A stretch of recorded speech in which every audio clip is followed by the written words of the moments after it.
The first question we have is from Andreas. First of all, I would like to thank Michael for his availability. I have begun practicing Atma-vichara and I seek to remain steady in the I am sensation throughout the entire day, even when I am not meditating. To maintain myself in the I am sensation, I use the word aham. Is it preferable to repeat it incessantly or only occasionally to strongly stabilize myself in the I am sensation, and then utter it to return to that sensation only when mind wanders outwards? To return to the self, is it preferable to use aham or who am I? Or is it indifferent? In addition, does the word aham indicate the true self, the Atman? In conclusion, before practicing Atma-vichara, I used to try to remain focused all day long on the Divine Mother, repeating the word Ma with every inhalation and exhalation, and offering myself to her, conceiving her as the supreme power that conquers ignorance and reveals the self. Can I continue with this practice and combine it with Atma Vichara? Because the repetition of Ma caused me a state of enormous joy. Perhaps I would divide the day into two parts, dedicating my attention incessantly to the self until sunset, and after sunset until I fall asleep, continuously repeating Ma, offering myself to Shakti so that she uncovered the self. I apologize for the length of the questions, but obtaining an answer is of vital importance to me because the devotion to Shakti and dwelling in the self are the two pillars of my life, and I hope to be able to maintain both. Namo Ramanaya. Okay. Firstly, we need to clearly understand what Atma-vichara is. In Nana, who am I? In the 16th paragraph, Bhagavan defines what he means by Atma-vichara. Atma-vichara means self-investigation. And what he says in that sentence is always keeping the mind on oneself, or actually the way the sentence is formed in Tamil, the name Atma-vichara is only for always keeping the mind on oneself. Always keeping the mind on oneself means keeping our attention on ourselves. So Atma-vichara, or self-investigation, is self-attentiveness. We can investigate ourselves. We can investigate what we actually are only by attending to ourselves. So if we understand that this alone is the practice, then we can understand in what way repeating a word such as I am or aham, in what way that helps. Firstly, aham, the question, in answer to the question, does the word aham indicate the true self, the Atman? The word aham is a first person pronoun, the nominative form of the first person pronoun. So it's exactly like I in English. Generally, we refer to that is what we take ourselves to be, is this person, this bundle of five sheaths, the physical form of the body, the life that animates it, and the mind, intellect, and will that operate within it. These five collectively form the person we take ourselves to be. So when we say I, generally we're referring to these. We say, for example, I am sitting. There I refers to the body. I am talking. That's referring to the speech. Um, uh, I am thinking. That refers to the mind, and so on and so forth. So we generally take I to refer to this person, but this person is not what we actually are. What we actually are is the mere awareness of being, Satchit. I am. That is what we truly are. So that is what the word I or aham actually refers to. Or that's the correct referent of this word. It's what the word should refer to, but we, because of this, our mistaken identification with this person we seem to be, we often use the word I to refer to this person. In the same way, the Sanskrit word aham is often used to refer to this person, but that's not what I really refers to. What I really refers to is the mere awareness of being that we actually are.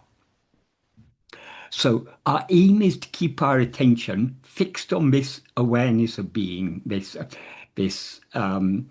which is what we actually are. That is what is referred to as Atman. Atman actually is a pronoun. So what the word Atman refers to depends upon the context in which it's used. But by convention, the word Atman is often used to refer to what we actually are. It can be used to refer to ourselves, to this individual we take ourselves to be. That is what is sometimes called Jivatma. But that is not what we actually are. So, Atman is often used to refer to what we actually are.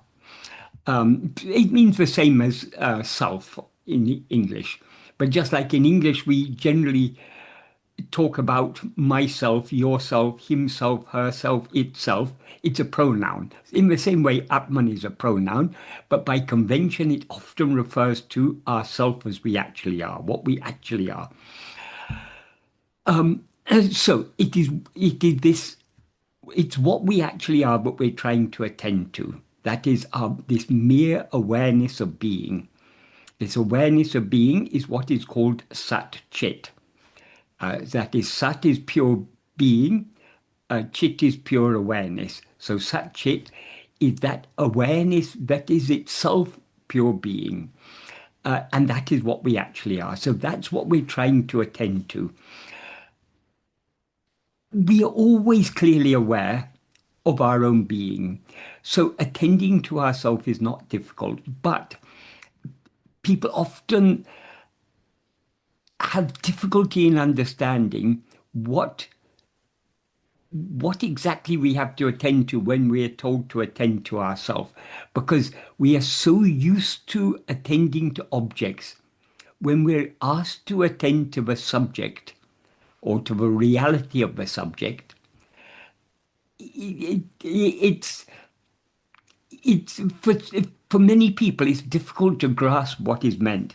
So we need to think about this carefully, understand what we actually are is not any object, it's not any phenomenon, it's not this person or anything else that can be known as an object. That is, this body is an object known by us. The life that animates this body, the breathing and other physiological functions, these are all objects known by us. The thoughts, perceptions, memories, feelings, intellectual activities, and the likes and dislikes, all these things that constitute the mind, these are all objects.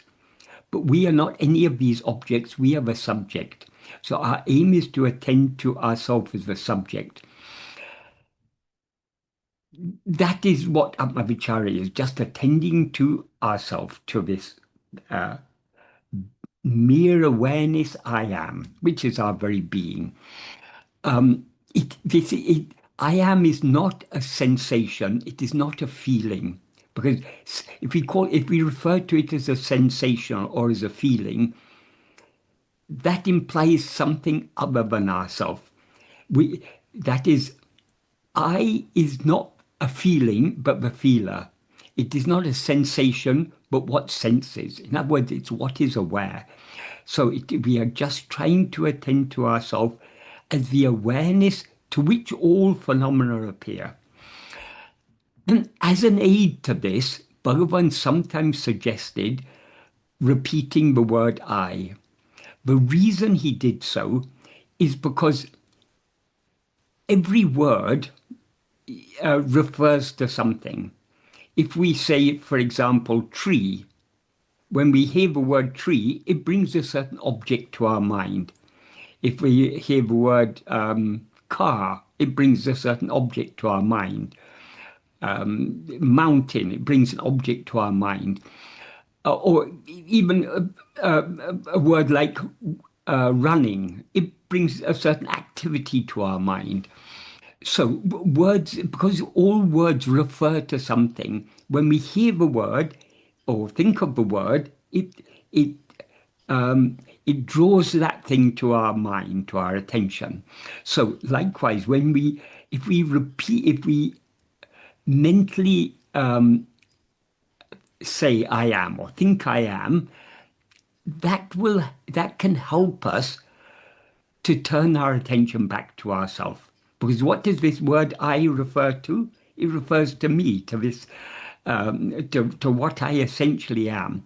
So our aim is not to meditate on the word I or aham or any such thing. Our aim is to meditate on what this word refers to. In other words, to ourselves. So repeating the word I mentally, or just saying it once, or saying it several times, or repeating it occasionally, however, the, the sole benefit of that is it can remind us of our being. It can turn our attention back to, it can help us to turn our attention back to ourselves. But that the important thing to understand, our attention shouldn't be on a mere word, but on what the word refers to. In other words, to this awareness that we actually are. Whether we use the word aham or I or it's not the word that matters. That is, in different languages we use different words. In English we say I, in Sanskrit aham, in Tamil nan, in French je, in Spanish yo. So different words we use. The word doesn't matter. What this word refers to, that is, so we can repeat the word in any language we like, any language we're familiar with, but we should understand the aim of repeating or even saying it once. It doesn't matter whether we repeat it or say it once. Aim is to use it as an aid to turn our attention back to ourselves. Likewise, who am I? Bhagavan never actually recommended asking who am I. He said we should investigate who am I. Investigate who am I means attend to ourselves in order to know what we actually are. But uh, sometimes if we find our attention has wandered away towards other things, maybe asking the question, oh, who am I, can help us to turn our attention back to ourselves. But it's not the question that matters. It's not the words that matter. It's turning our attention back to ourselves. He also talked about this investigation in terms of investigating to whom. That is, all objects or phenomena appear to us. They are, what is aware of the appearance of all phenomena is I. So when Bhagavan says investigate to whom, what he means is not that we should ask the question to whom, but that we should turn our attention away from whatever may appear back towards ourselves, the one to whom it appears. So that the main point to understand, Atma-vichara is nothing but attending to ourselves. Anything that helps us to attend to ourselves is good. But that we should not lose sight of the aim, which is just to attend to ourselves. So if we find repeating the word I is or I am is helpful to us, if we find that it helps us to fix our attention on ourselves, then that is beneficial. It doesn't matter whether we say it once or repeat it. The aim is to keep our attention on ourselves, and that is just an aid. This is why Bhagavan often said, I is the first name of God. Of all the names of God, I is the first name. But why? Because God is that infinite being awareness that is shining in the heart of each of us as I, as our own being, as our fundamental awareness, I am. So that is the first and foremost name of God. Bhagavan said even Om is secondary. He used to say I is the elder brother, Om is the younger brother. So I is the first and foremost name of God, of any form of God. It's the first name of that God is beyond all forms, but we can conceive of God in any form. We can conceive of God as the Divine Mother, in which case we refer to her as she, and we may call her Ma. But that Ma is not something external to us, it's our own reality. So, in answer to the second question, or second set of questions about repeating the word Ma, repeating any name of God is beneficial.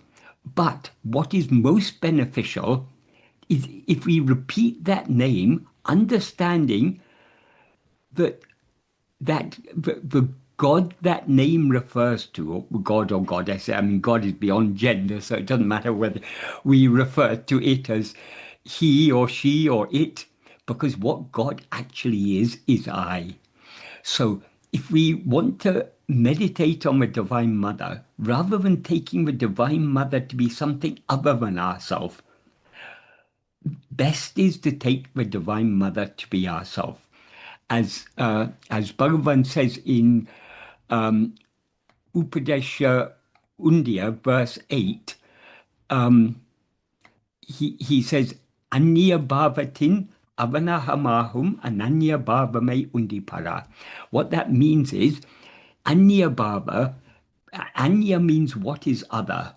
So Anya bhava means, in this context, bhava is used in the sense of meditation. It's used in many different senses, but here we can take it, it's used in the sense of meditation. So rather than meditating on God as Anya, as something other than ourselves, Ananya bhava is best among all. Ananya means what is not other. So, and he clarifies what he means by Ananya by saying, Avanahamahum Ananya Bhavam. That means the Ananya Bhava, the otherless meditation in which he is I. So he or she doesn't matter if your meditate if your devotion is to the Divine Mother, that Divine Mother is your own very being. She is what is shining in you as I. So if you like to repeat the name Ma, that is fine. But rather than taking that word Ma as referring to some goddess who is other than yourself, that Ma is what is shining in you as I. So you can repeat the word Ma as an aid to self-investigation. If you understand that word Ma is referring to the Divine Mother, who is your own very being. She is that from which we have appeared and into which we disappear. That is that. She is that which alone remains in sleep, shining as I am. That I am, that pure being, that fundamental awareness of being, is shining in all the three states. Now in waking, we're aware of ourselves as I am. In dream, we're aware of ourselves as I am. In sleep, we're aware of ourselves as I am. So I am is what is permanent.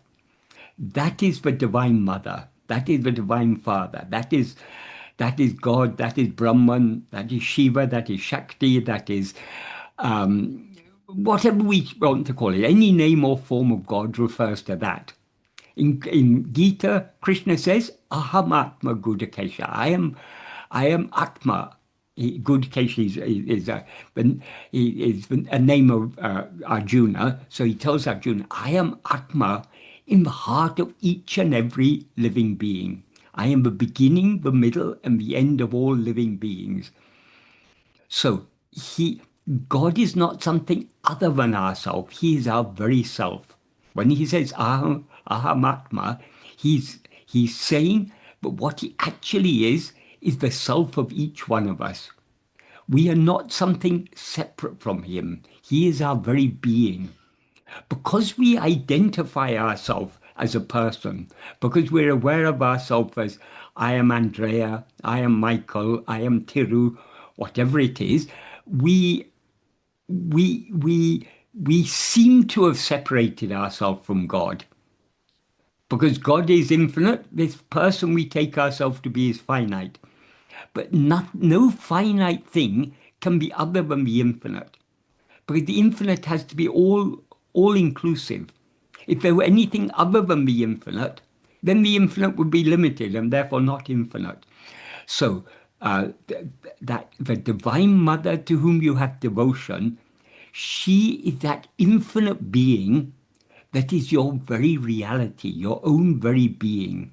So though you now seem to have a separate existence, you actually have no separate existence. She alone is what you actually are.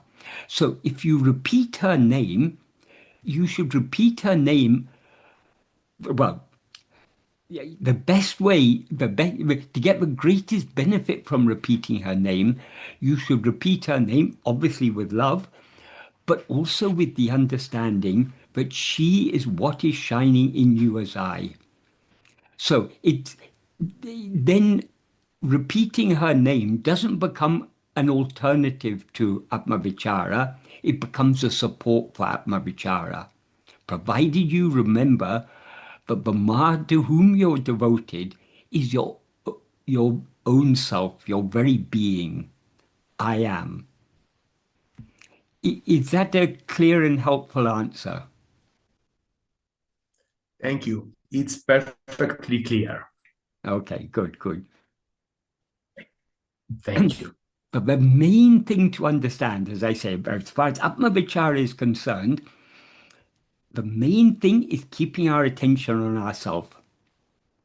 And this is the ultimate practice of bhakti.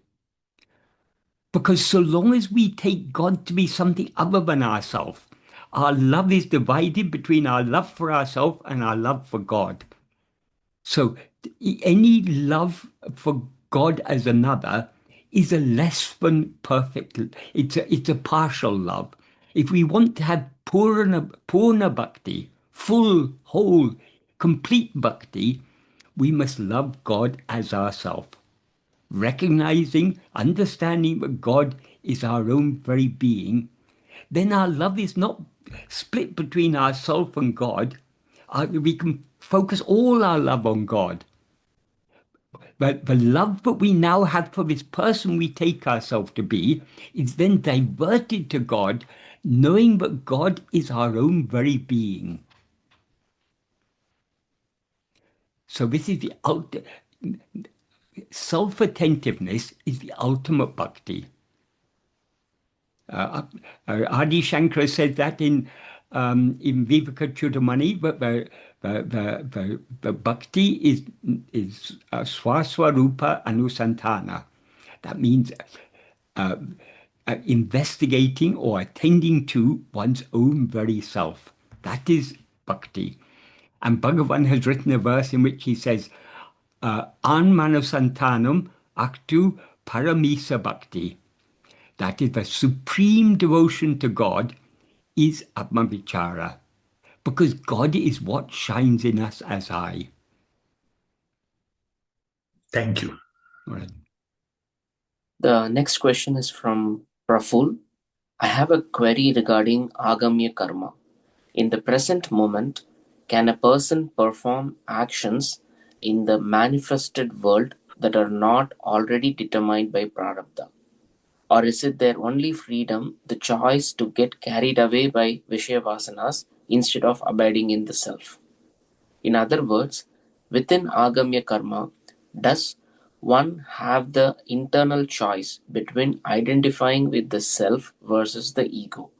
Or does it also include the ability to initiate new external actions in the world? For example, in a cricket match, can a batsman score more or fewer runs than what is already set in their prarabdha? Or is it their freedom, the choice to remain established in the self and allow prarabdha to unfold without additional desire? Context. The question is based on an example you shared in our conversation on 25 Jan 2026. You had given an example in a recent conversation on 25 Jan 26. Michael, sometime, sometimes even refraining from doing something can be a karma, can be an agamya. For example, if I have food and if I see a hungry person comes and asks me for some food, if I simply refrain from giving some food to him, it is still a karma. Though I am not doing anything, I am not doing what I should be doing under the sway of Vishayavasanas. Because that person is hungry. The proper thing to do is to share the food I have with that person. If I don't do that, that's a shubha that's a karma. So we shouldn't think of karma only in terms of what we do. Sometimes what we don't do is also a karma. Here, does it imply that I choose to actually perform the act to share food with a stranger even if in prarabdha it is not to be? Should I stop there, Michael, or should I read No, the next part? if you read to the end, because it's all Okay, sure. connected. Sure. In this regard, there is a conversation with Bhagavan recorded by Devaraja Mudariyal.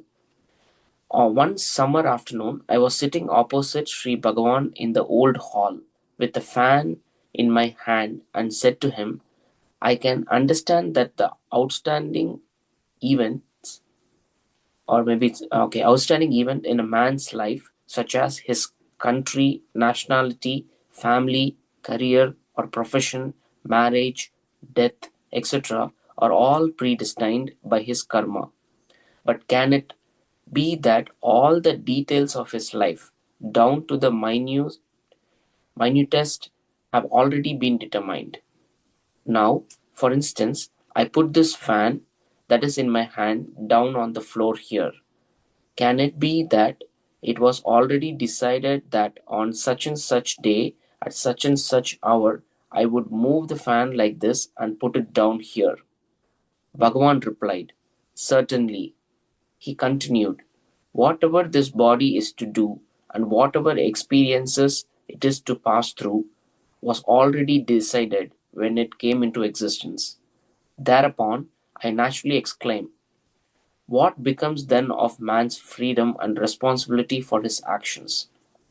Bhagavan explained, The only freedom one has is to strive for and acquire the jnana which will enable him not to identify himself with the body. The body will go through the actions rendered inevitable by prarabdha, destiny, based on the balance sheet of past lives. And a man is free either to identify himself with the body and be attached to the fruits of its actions, or to be detached from it and be a mere witness of its activities. Namo Ramana. Okay. um, there's a lot that needs clarifying here.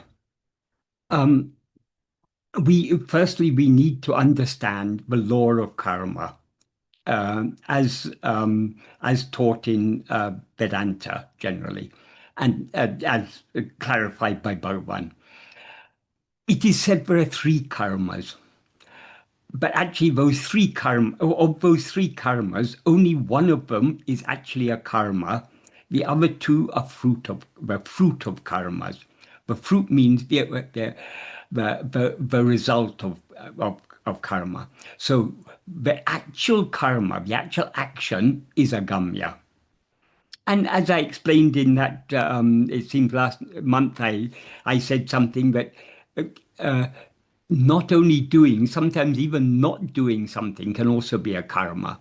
So whatever we do or don't do, under the sway of our vasanas. That is under the sway of our likes, dislikes, desires, attachments, and so on. That is called agamya. Those actions are what bear fruit. So in every life, we do so many agamyas because our mind is constantly acting under the sway of its vasanas. And the actions of the mind lead to actions of speech and actions of body. So that what we do by mind, speech, and body under the sway of our vasanas, in other words, under the sway of our likes, dislikes, desires, attachment, hopes, fears, and so on, that is what is called agamya.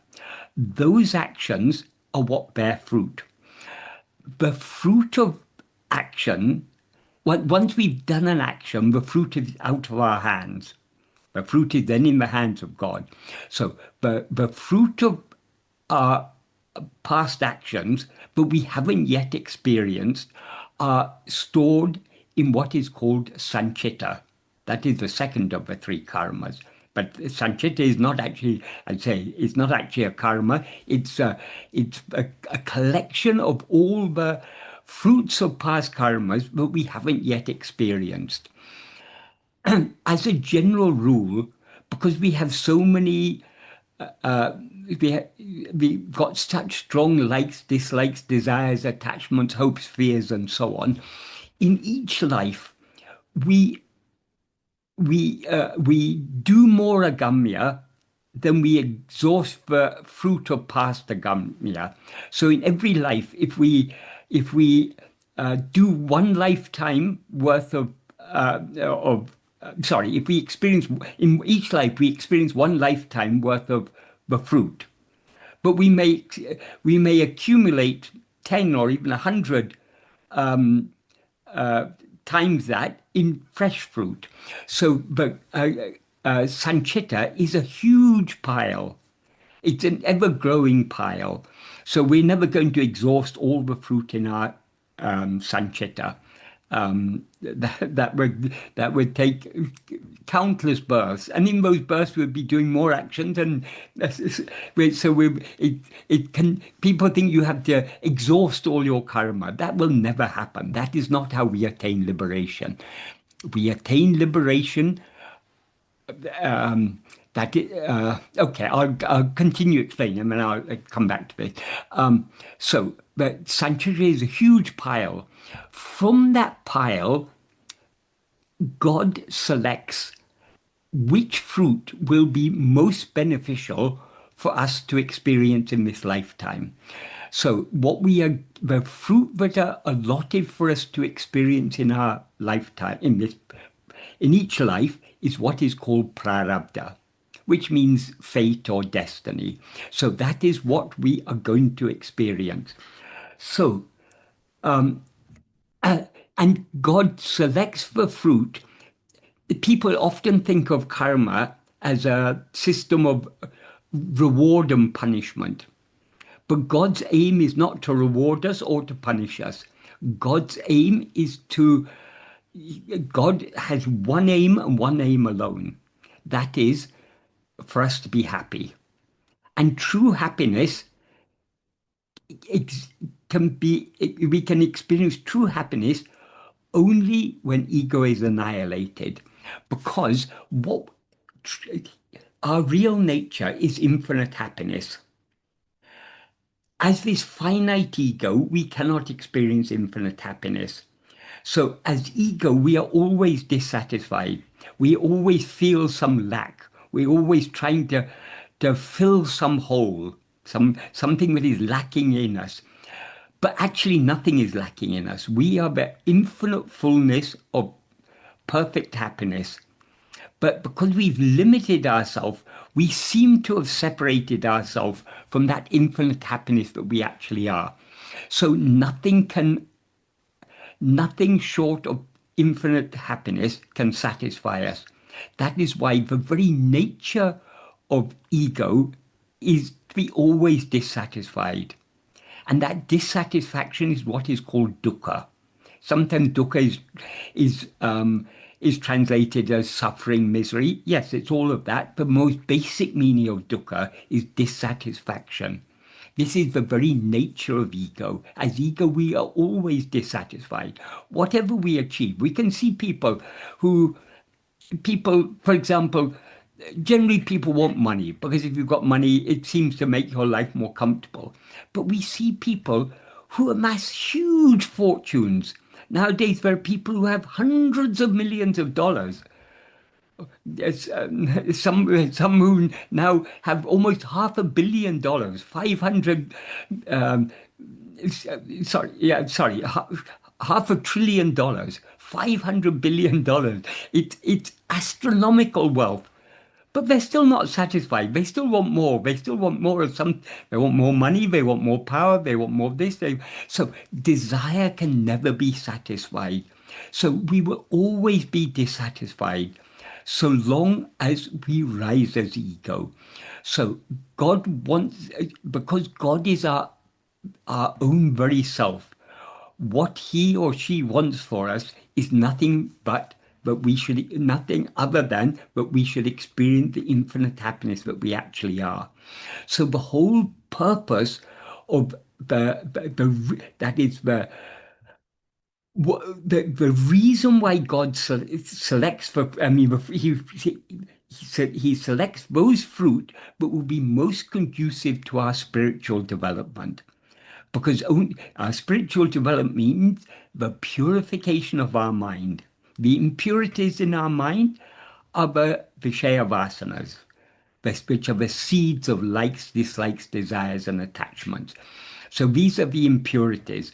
So the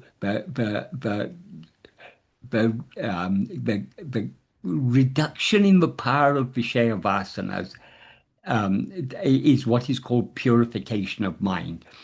And only when the mind is purified will we have the clarity to understand that liberation cannot be attained by any action. There's nothing we can do to attain liberation because liberation is our very being. So in order to attain liberation, we need to be as we actually are. And how to be as we actually are. Of course, we are always what we actually are, but we seem now to be a person because the nature of ego is always to identify itself as I am this body. So, but Bhagavan has clarified what is the nature of ego. Ego cannot come into being, cannot stand or endure, and cannot feed itself and flourish without constantly grasping form, as he says in verse 25 of Uludunapadu. So the first form we grasp is the form of a body which we take to be I. We cannot come into being without instantaneously projecting and taking a body to be I. We cannot stand or remain for a moment as ego without constantly identifying the form of a body as I. But this body is not the only form we grasp. Having grasped the form of this body as I, we then become aware of a multitude of other forms, both the physical forms of the world and all the forms in the form of thoughts, feelings, memories, perceptions, so on and so forth in our mind. So we are constantly attending to forms. That means phenomena, things other than ourselves. That is the food that feeds and nourishes ego. So in verse 25 of Ulunaptu, he said about ego, he says, grasping form, it comes into being. Grasping form, it stands. Grasping and feeding on forms, it flourishes abundantly. Leaving form, it grasps form. So the very nature of ego is to grasp form. Ego itself, he says, is a formless demon. It is formless because it has no form of its own. Having no form of its own, it's got no separate existence of its own. We as ego seem to have a separate existence only when we identify ourselves with a form. Without identifying ourselves as a form, we remain as the infinite formless being that we actually are. So Um, uh, it, the, so long as we're attending to anything other than ourselves, to any form or phenomenon, we are feeding and sustaining ego. But if instead of attending to any form, if we try to attend to our own being, we as ego will thereby subside. And the place when ego subsides, what remains is being. So, in order to be as we actually are, all we need to do is to attend to ourselves. And the more, to the extent to which we attend to ourselves, we thereby subside. And to the extent to which we subside, where do we subside? We subside back into our being and thereby remain as we actually are. So, the um, in order to attain liberation, we need to investigate what we actually are. There are many other forms of spiritual practice. They're all good, but they're all means to purify the mind. Whereas self-investigation is the only means to eradicate ego, which is the root of all impurities. Because for whom are all these Vishaya vasanas? Their ego is Vishaya vasanas. So ego is the root impurity. So to eradicate the root impurity, Atma-vichara is the only way.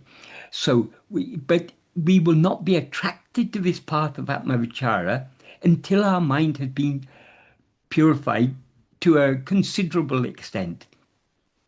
So this is the aim of God, is to um, give us such experiences that lead us to the spiritual path, that induce us to make effort in the spiritual path, and eventually to turn our attention within and thereby merge back into our source.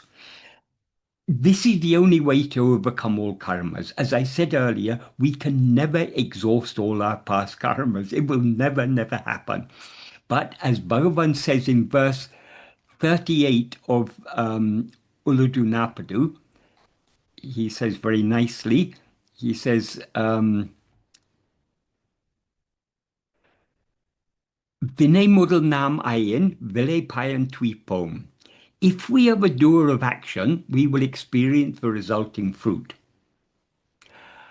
So long as we experience ourselves as the doer of action, we will also experience ourselves as the experiencer of the fruit of those actions.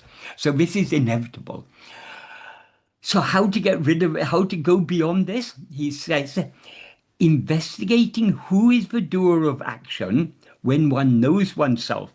That implies by investigating who is the doer of action, in other words, by investigating ourselves, when we know ourselves, when we know what we actually are, doership will depart and all the three karmas will slip off.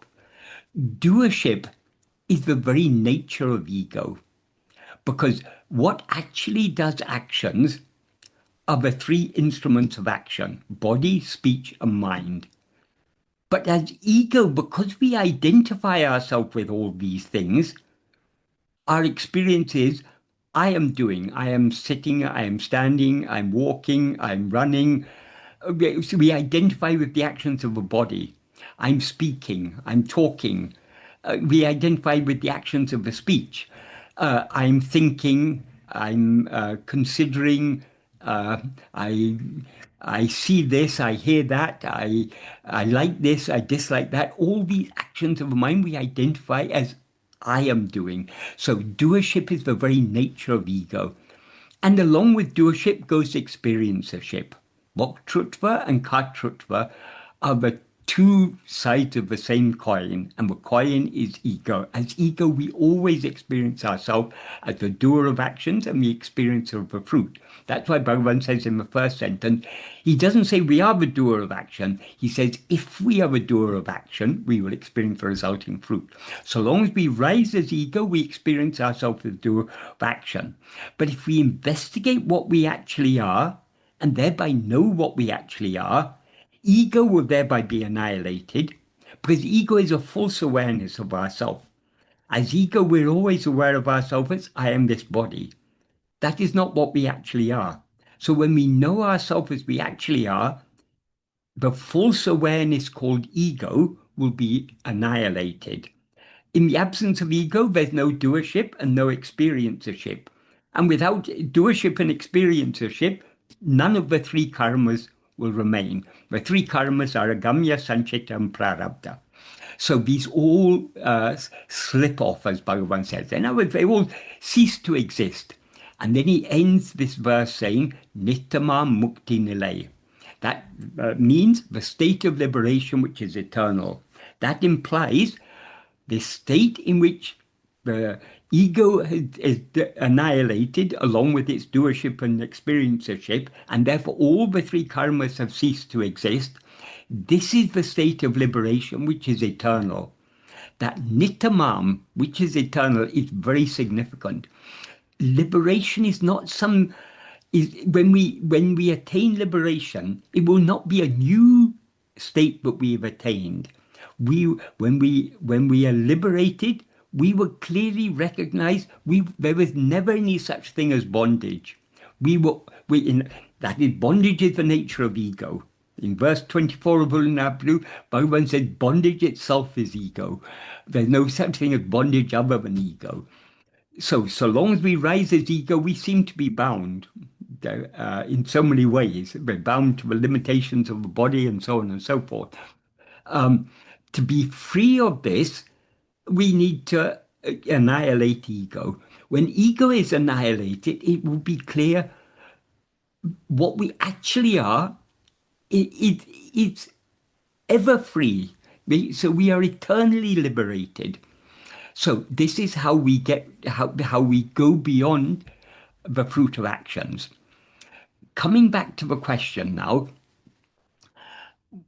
what we need to understand from a law of karma, prarabdha is, though it's called a karma, it's actually a karma phala, the fruit of an action. The fruit of an action is not an action, it is an experience. That is, if we do good actions, we will experience good fruit. So if we're kind and generous and considerate to others, and we behave accordingly, we are doing good karmas. The result will be pleasant results. Good things will happen to us. So prarabdha is what we are given to experience in each life. So that is what is predetermined. Our actions are not predetermined. That is, as Bhagavan spoke about, Icha Kriya Swatantra. Icha Swatantra means freedom of will. Kriya Swatantra means freedom of action. Bhagavan often spoke of them together as Icha Kriya Swatantra because they go hand in hand. We have freedom of will and we have freedom of action. So our prarabdha determines what we are to experience in this life. That is what we are given to experience. You need to understand that clearly. Our freedom of will and action, our freedom of will determines what we want to experience, and our freedom of action determines what we try to experience. So these are two completely different domains. For example, a very simple example, it may be our prarabdha to live in poverty all our life. That means we can never be rich, but it doesn't stop us wanting to be rich. It doesn't stop us trying to be rich. So though it's our destiny to live in poverty all our life, we can spend our whole life wanting to be rich and trying to be rich. But we will never succeed because it's just not in our prarabdha to be rich. We will always be poor. So like that, there are two different domains. Prarabdha determines what we are to experience. But Icha Kriya Swatantra, the freedom of will and action, determines what we want to experience and what we try to experience. So we're free to want anything. We're free to try for anything. But we are not free to experience anything other than what is in prarabdha. So we shouldn't think of prarabdha that prarabdha determines what we do. However, there's one thing to be understood here. The interaction is complex. That is, in order to experience prarabdha, certain actions are necessary on our part. For example, supposing it's our prarabdha to become a doctor or an engineer or something. In order to become a doctor or engineer or lawyer or something, we have to study, we have to train, we have to pass exams, we have to qualify for whatever the profession may be. Because it's our destiny to live by that profession, we have to go through all those actions. So, supposing our destiny is to be a doctor, most people who study to become doctors, though it's their destiny to be a doctor, and therefore it's not the prarabdha that makes us do that. Bhagavan says very clearly in the first sentence of the note for his mother, he expresses it in a very clear way. He says, in accordance with the prarabdha of each one, he who is for that, he who is for that refers to God, who is the one who allots the fruit of action. He who is for that, being there. Being there means implies being in each and every place, or more deeply in the heart of each and every one of us. Atma-vichara will cause to dance. So he will make us act in whatever way is necessary for prarabdha to be experienced. So because it's our destiny to become a doctor, we have to study and we have to pass the exams and all these things. That we'll be made to do. However, even while we're doing that, the chances are we will also want to become a doctor. Most people who become doctors, they become doctors. Of course, it's ultimately it's because of their prarabdha, but they also want to become doctors. Why they want to become doctor is another matter. Some people may want to become a doctor because they think as a doctor you can relieve bodily suffering and everything. So it's a noble profession. You can do service to humanity. So they may just want to be a doctor for altruistic purposes, for good, that is, because they want to be of service to mankind. Or they may want to be a doctor because potentially you can earn a lot of money. It can be a lucrative profession as a doctor. Or they may want to become a doctor because there's a certain social prestige to being a doctor. So they may have different reasons for wanting to become a doctor, but they want to become a doctor. So the actions they do to become a doctor are being driven by God in accordance with their prarabdha. But they're also being driven by their will, because they like to be a doctor for one reason or another. So just because certain actions we are made to do in accordance with destiny does not mean that those actions are not agamya. What makes an action agamya is the fact that it's driven by our desire. Whether or not it's also driven by God in accordance with our prarabdha has no bearing on it. If I want something and I make effort for it, that is agamya. Whether I achieve that or not is determined by prarabdha. I can want to be a doctor, I can try to study, but I'm just not so good at studying and I fail my exams. Or maybe even I'm very good at studies, but some other thing comes and interrupts my studies and I'm not able to, because it's not my destiny. So the there's so many things, but we need to understand the division between agamya and prarabdha. Agamya is those actions we do driven by our will. In other words, under the sway of our vasanas.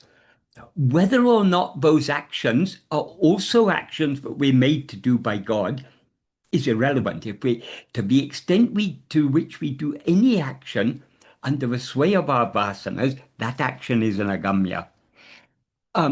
So there's so many actions we do which are not in accordance with our prarabdha. So we can't say God is making us do all the actions we do. That is a misunderstanding. If all the actions we did were actions that God made us do, we wouldn't be the doer. God would be the doer. So God would have to experience the fruit of our prarabdha. But obviously, I mean the fruit of our agamya, which is in the form of prarabdha. No, that's not the case. So we do have freedom of will and we do have freedom of action. So the freedom of will, we need to understand what this freedom of will is.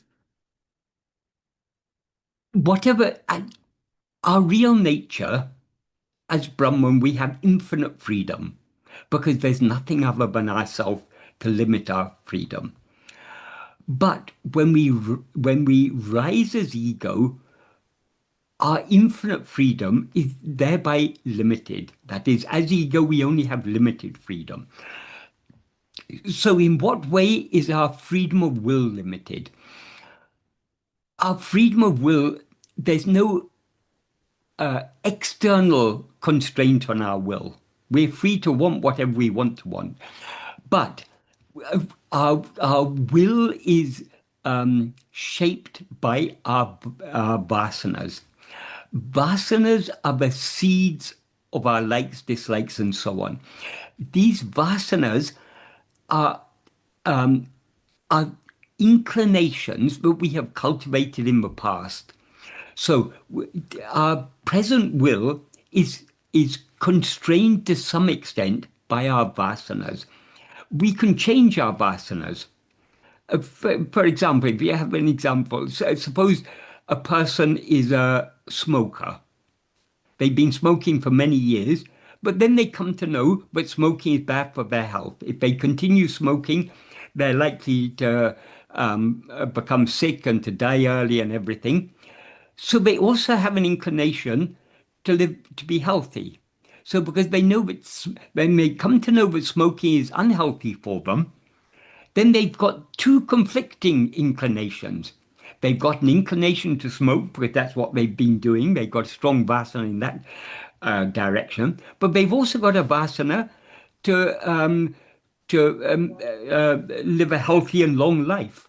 So those vasanas are in conflict. So in every moment in our life, so many vasanas are rising in our mind. As Bhagavan said, the vasanas rise in countless numbers like ocean waves. So when different vasanas rise, we have the freedom to follow this vasana or that vasana. So we have the freedom to smoke or to refrain from smoking. Every time the inclination to smoke rises, and the opposite inclination to not smoke rises, we have the freedom to choose. So that's where our freedom lies. So our freedom lies in the fact that we're not bound by our inclinations. Vasanas are just inclinations. So inclinations means we're inclined to do that. I'm inclined to smoke, or I'm inclined to drink, or I'm inclined to be kind and generous. But I'm not bound by any inclination. I can do the opposite if I want to. So the vasanas are a type of internal limitation, but essentially our will is free. We have the freedom to change our vasanas. But that is, vasanas are strong to the extent to which we allow ourselves to be swayed by them. So if we want to overcome any vasana, we need to avoid being swayed by it. So a person who is determined to give up smoking, though they have a strong inclination to smoke, every time that inclination rises, they think of the effect on their health and they refrain from smoking. Because they refrain from smoking, they're refraining from being carried away by that inclination to smoke. So that inclination becomes weaker and weaker and weaker. There are so many people. I mean, smoking is a good example because this is a challenge many people face. And some people fail, some people succeed. Those who succeed, after giving up smoking, sometime after giving up smoking, they're horrified by the idea of smoking. They think, how could I ever have had such a disgusting habit? How could I ever have had that liking? So it is possible for us to change our inclinations, to change our likes and dislikes, but it takes time and it takes perseverance. But the real freedom lies in whether we are swayed by this vasana or that vasana. We have a choice. So, how does this apply to Atma-vichara? So long as we attend to anything other than ourselves, that is all things other than ourselves are what are called Vishayas. Vishayas means objects or phenomena. So Vishaya vasanas means the inclination to attend to Vishayas, to objects or phenomena.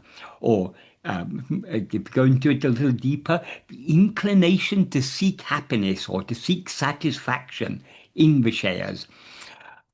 So long as we're allowing our attention to go away from ourselves towards other things, we are acting under the sway of our Vishaya vasanas. And whichever vasanas we allow ourselves to be swayed by, those vasanas thereby increase in strength. And whatever vasanas we refrain from being swayed by, those decrease in strength. Michael, can I interrupt for a moment? Yes, Can I just get the thing back to what you're discussing on agamya and prarabdha and sanchita? I yes, just wanted to make one point that, bhoktitva and kartritva, that is doership and experiencership, is only for us as jivas when we arise as ego. But when we are God, when we abide in being, then there is no doership and experiencership. As there was for Bhagavan, there is no prarabdha for Bhagavan because yeah. Bhagavan, He's only neither when the we, doer nor the experiencer. there's no doership or Yeah, experienship for Bhagwan. When we see Bhagwan as another person, as an outer person, then we say, oh, he went through cancer and he went through pain and he went yeah, through this and went through that. However, for Bhagwan himself, he never arose as doing anything, or yeah, he just was pure being. So we have exactly. to just be. So Yeah. as long as we can just be, I mean, that is really the real key to our whole dilemma and problem of life That is because we why just have to be. That's why Bhagavan ended that note to his mother after Yeah. saying, in accordance with the destiny of each, the prarabdha of each one, he who is for that, being there causes to act. So he Yes. makes us act in accordance with our prarabdha. Yes. He then goes on to say, Endrum naduvadadu, enmuichikanum naduvadu. That means what is not to happen, what is never to happen, will not happen in spite of any amount of effort. When he says enmuichikanum, in spite of any amount of effort or any amount of trying, he clearly implies there, but we have the freedom to um, to want to experience what is not destined to happen, and we have the freedom to try for it. So he clearly indicates there the freedom of will and action. The Kriya Swatantra is clearly implied there. But though we have the freedom of will and action, it's never going to happen.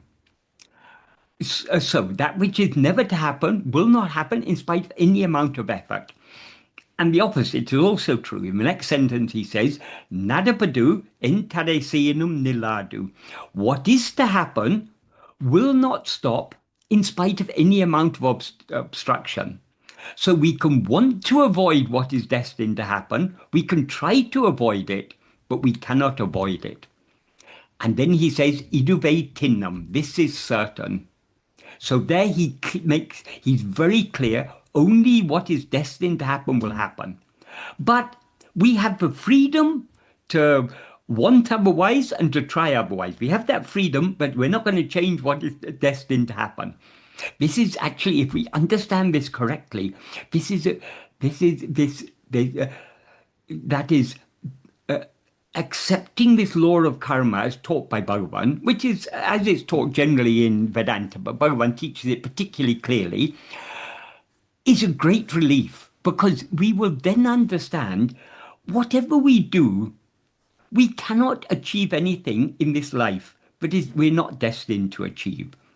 So there's no benefit in making any external effort.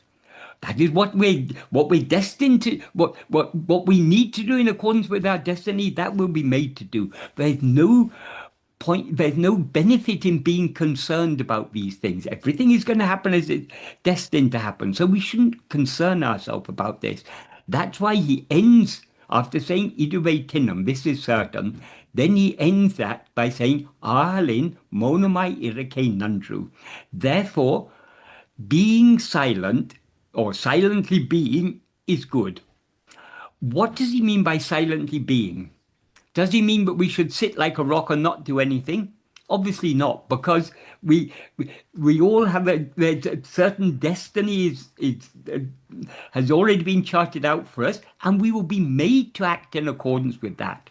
So being silent or silently being doesn't mean not doing anything. What it means is not rising as ego. If we remain without rising as ego, we will neither be the doer of the action nor the experiencer of the fruit. This is how we overcome it. So, as you say, for Bhagavan, there is neither agamya nor prarabdha. That is the moment that fear of death came to that young boy, to that I that is aware of itself as I am Venkataraman. As soon as that fear of death came, that I turned its attention inwards and merged back into its source, into the pure I am that it actually is.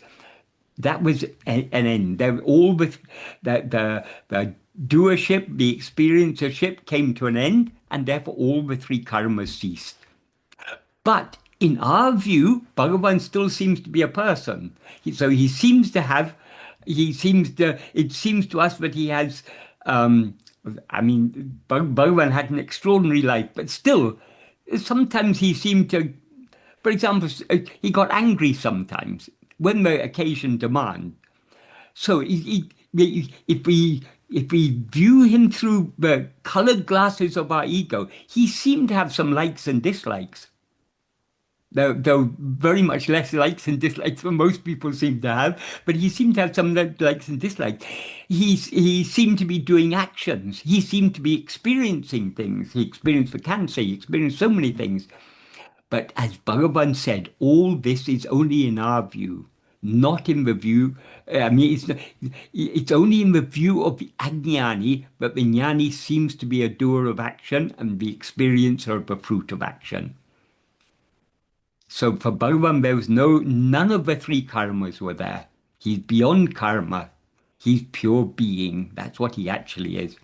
So can I come back to what I was explaining? I must try to pick up my thread again. I think by Vishaya Vasanas, you're talking about Vishaya Vasanas inclinations. Yeah. Oh, yeah. What I was saying is, so long as we're attending to other things, we are nourishing our Vishaya Vasanas. We may be, whichever vasanas we allow to ourselves to be swayed by, those vasanas are strengthened. But there is another type of vasana, but Bhagavan called Sat Vasana. Sat means being. So the inclination just to be. In other words, the inclination not to rise as ego, but just to be as we actually are. When we try to, and how to just be, it's by attending to ourselves. So by attending to our being, we subside and thereby be as we actually are. So attending to our being is Atma-vichara. If we practice Atma-vichara, if we, instead of attending to any Vishayas, if we try to attend to ourself, the one to whom all Vishayas appear, we are thereby strengthening our Sat Vasana. Because any Vasana is strengthened to the extent to which we allow ourselves to be swayed by it, and it's weakened to the extent to which we refrain from being swayed by it.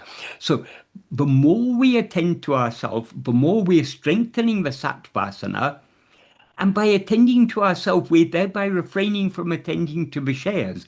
So Vishaya vasanas are weakened. That is why Bhagavan made it clear, of all forms of spiritual practice, the most purifying is Atma-vichara.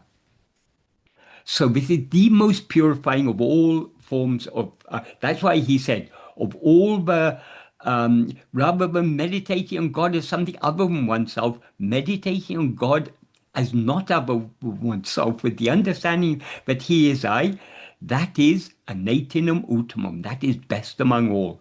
In the context, that means it is the most effective way to purify the mind. So we have freedom to be swayed by this vasana or this Vishaya vasana or that Vishaya vasana, or by Sat vasana. If we allow ourselves to be swayed by Sat vasana, we are thereby weakening the Vishaya vasanas. If we allow ourselves to be swayed by the Vishaya vasanas, we are thereby strengthening the Vishaya vasanas and correspondingly weakening the Sattvasana. So we need to try to attend to ourselves as much as possible. Then Proful goes on, says, in a cricket match, can a batsman score more or fewer runs than what's already set in their prarabdha? Absolutely not. What is never to happen will not happen, in spite of any amount of effort, as Bhagavan wrote in a note to his mother. What is to happen will not stop, in spite of any amount of obstruction. Iduve tinnam, this is certain. So a batsman cannot score any more runs than he is destined to experience. But that doesn't stop him wanting to experience more runs. Every batsman who goes out there, they want to score more runs, because that's the aim. That's why they're playing cricket, is in order to score as many runs as they can. But how many runs they actually experience, that is determined by prarabdha. So however much they want to experience, to score more runs, and however much they try to score more runs, when the time for the ball to hit the wicket or for someone to catch it or whatever, when that time comes, they're finished. They cannot score one more run or one less run than they are destined to. But of course they want to and they try to. So we have freedom to want, we have freedom to try. We have no freedom as far as what the result of it. It's going to happen according to destiny, according to prarabdha. And then he gives this context about me saying that even sometimes it's not only the things we do, but even the things we don't do can be agamya. Because if in the example I gave, if we have food and we refrain from giving to a hungry person, why do we refrain from giving? Because I want this food for myself. It's my food. Why should I give my food away? It's that those selfish, unkind, inconsiderate inclinations that make us refrain from giving it. So though we're not doing anything, we are still doing, it's still an agamya. I think in Gita, Krishna talks about different types of karma. One of them is akarma. Akarma means not. I think if I'm remember correctly, I think in the context it means not doing what we should be doing. So the proper thing for Arjuna to do under the circumstances, he has to fight that war. If he doesn't fight the war, that itself is a karma. Though he may feel, oh, I'm not killing anyone, I'm doing good, but his role in society, he's a warrior, he's a kshatriya, he's a king, a prince. It's his duty to fight for what is right, to defend the weak against the strong. If he doesn't fight, if Duryodhan becomes the king, he's not going to. Duryodhan's a totally selfish. He's only concerned about his own power and everything. So he's not going to be a good king. Many people are going to suffer. So it's Arjuna's duty. He has to fight. If he doesn't fight, that itself is an agamya. Um, so uh, that doesn't mean we all have to fight, but because that's his role in life, that's his dharma. His dharma as a kshatriya, he has to fight. That doesn't mean we have to fight. We try to avoid fighting as much as possible. Um, but it depends upon the circumstances. Um, but sometimes even for the most gentle person, it may be the appropriate thing to intervene. If a strong person is harming a weak person, we should try to, if we of course if there's nothing we can do, there's no point in trying. But if there's something that we can do to stop the strong person harming the weak person, we should try to intervene. This is of course, dharma is extremely complex. It depends upon the circumstances, and there's no one action that it can be said to be dharma. It all depends upon the circumstances. So we need not go into that in detail. Then Profil goes on. Does it imply that I can choose to actually perform the act to share food with a stranger, even if in prarabdha it is not to be? Yes, you can. If you see a hungry person, you can want to help them. You can offer them the food. But if it's not their destiny to have the food, something will stand in the way. Maybe a bird,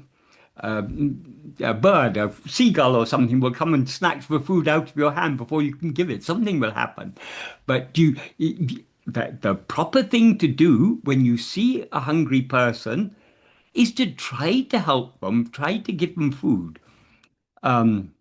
All other things being equal, of course, it depends. There's no, I mean, there may be circumstances where it's not the appropriate thing to do because I mean, if that hungry person is going to go on and murder people or something, maybe it's not a good thing to do to give them food. But under normal circumstances, all other things being equal, we have the freedom to want to do good actions. We have the freedom to try to do good actions. But even if we want to and try to, what the outcome is, it will be determined by prarabdha. We cannot change either our prarabdha or the prarabdha of another person. That doesn't mean, oh, it's all going on according to prarabdha. It's his prarabdha to be hungry, so why should I give him food? If we have that attitude, that is an agamya. So we should try to do what seems to be the most appropriate action under the circumstances. And now we come to the important thing about what is recorded by Devaraja Mudliya. I should first give some background about this. Devaraja Mudliya didn't ask Bhagavan about this subject once.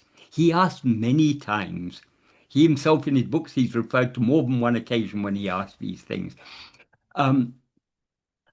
Once, sometime maybe in the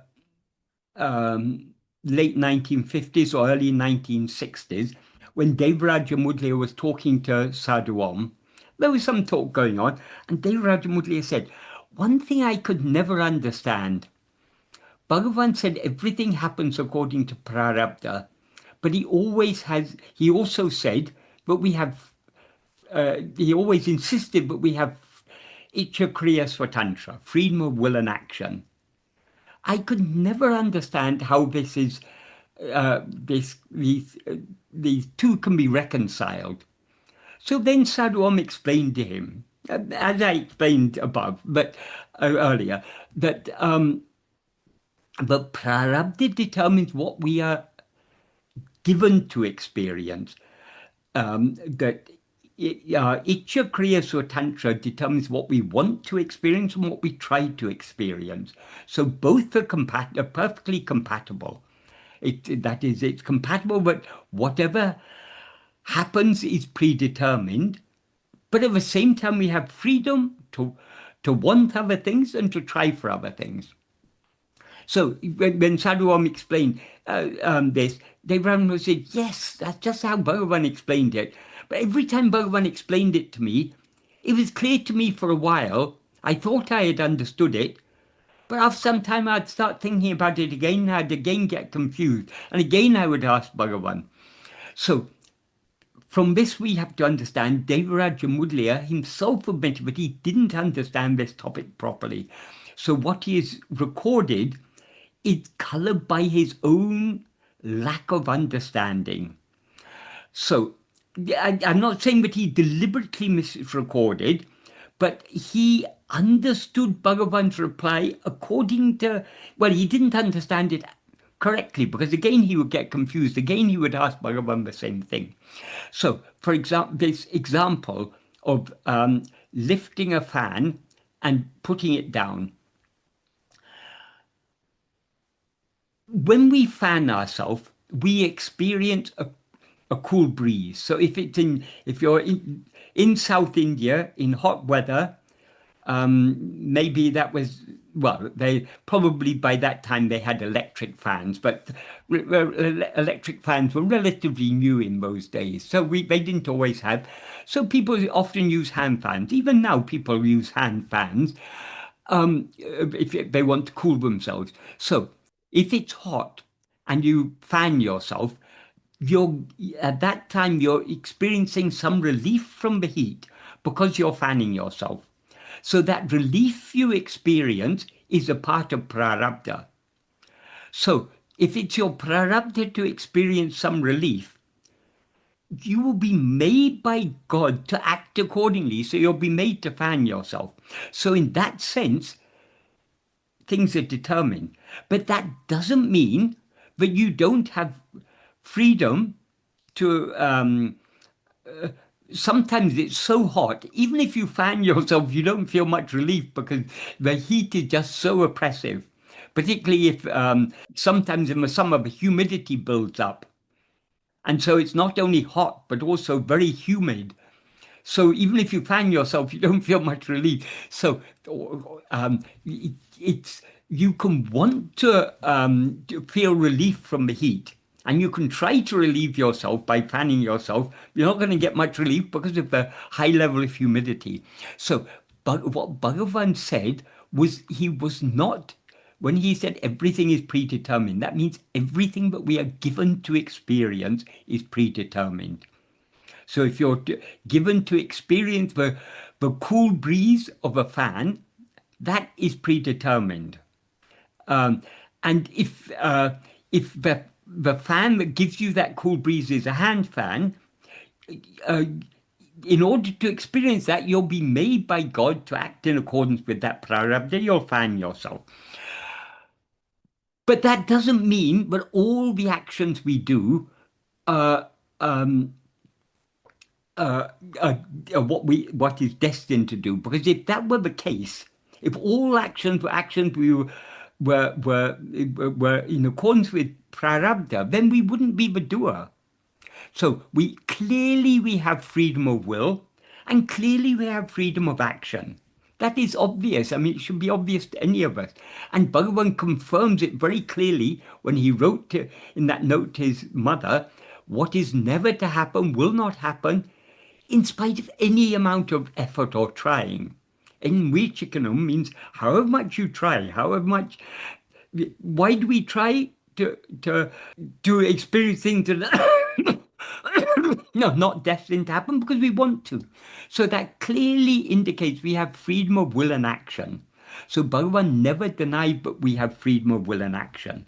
But whatever is given to us to experience, we have to experience. And whatever we need to do in order to experience that, we'll be made to do. So, and then Devraj Mudde goes on, then what becomes of man's freedom and responsibility for his action? Then this next thing, I think he hasn't. The thing is, Bhagavan often spoke in a very nuanced way. And if a person didn't have a subtle understanding, they wouldn't exactly understand what Bhagavan had said. So I think what Devaraja Mudli has recorded here It's what he understood, but not actually what Bhagavan meant. The only freedom one has is to strive for and acquire the jnana which will enable him not to identify with the body. What we need to understand from this is not the only freedom we have. We have the freedom to be swayed by this vasana or that vasana. We have the freedom to be swayed by the vasana to smoke or the vasana not to smoke. We have that freedom, but the only correct use of our freedom is to strive to attain jnana. The only wise use of our freedom is to turn our attention inwards and thereby surrender our will to the will of God. That is the correct use of our freedom. The body will go through the actions rendered inevitable by prarabdha. Well, the body will, what prarabdha determines is what we are destined to experience. God will make us do whatever actions are necessary in accordance with that prarabdha. That is, in order to experience the prarabdha, whatever actions are necessary, we will be made to do those actions. So what Devaraj Murli has recorded is not entirely correct. That is, there's some truth in it, but the nuances that Bhagavan would have been there in Bhagavan's explanation, he has missed some of the nuances. So people often quote Devaraja Mudliya when talking about this question about whether we have freedom of will and action, because the way Devaraja Mudliya has recorded it, it's almost like we have no freedom of will and action. But Devaraja Mudliya himself, many years after this, 10 years after this, he was still asking. So he asked Sadhu Om how to explain it to him. So Sadhu Om explained, and he said, yes, that's just what Bhagavan explained.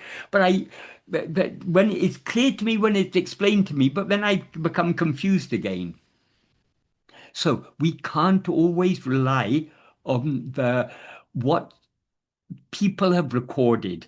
Bhagavan spoke in Tamil. Bhagavan wouldn't have said any of this in English to Devaraja Mudliya because Devaraja Mudliya knew Tamil. Bhagavan did understand English. Occasionally he spoke English, but not very much. As a general rule, he spoke Tamil. But Munagala Venkataramaya, who recorded talks, and Devaraja Mudli, who recorded day by day, and whoever recorded, I think it was different people, that is, Maharshi's Gospel is a collection of what were recorded by different people at different times. But the thing is, Bhagavan spoke in Tamil, it was recorded in English. So what Bhagavan said, it's gone through so many filters. Firstly, it's gone through the filter of someone's mind, someone's understanding. So you can only, if you listen to a conversation and try to record what was said, you'll only be able to record to the extent to which you understood it correctly. If you hear maybe two nuclear physicists or quantum physicists talking about quantum mechanics, unless you're an expert in that subject, you're not going to understand it very well. So if you try to record afterwards what they said, there's going to be errors in your recording. You're not going to record it. You'll be recording what you understood of what they said. So first it went through the filter of the recorder's understanding. Then it went through the filter of their memory because they didn't write it down then and there. After some time they wrote it down. So first it's gone through the filter of their understanding, then the filter of their memory, and thirdly it's gone through the filter of their translation, because instead of trying to record in the words Bhagavan actually used, they recorded in a different language, in English instead of in Tamil. So many of these recordings are not entirely accurate. Sometimes they're very serious inaccuracies. There are places in talks, for example, where it's clearly inaccurate. Factual details are recorded wrongly. So these books are not we can get something useful from them, but we should read them with discrimination. And in order to be able to judge where their recording is correct and where it's gone wrong, we need to have a clear understanding of Bhagavan's teachings, which we can gain by studying his original writings. As you said, Michael, the best Icha Kriya Swatantra that we have and can use is to abide in ourselves, to abide in Atman, to turn within, and That's to not the remain best silent, freedom. That's amana. the best Best use of freedom, our best freedom. use of our freedom. Yes. Yes. Yeah, I think with that we will conclude this session, Michael. Okay. Thank you so much for your time.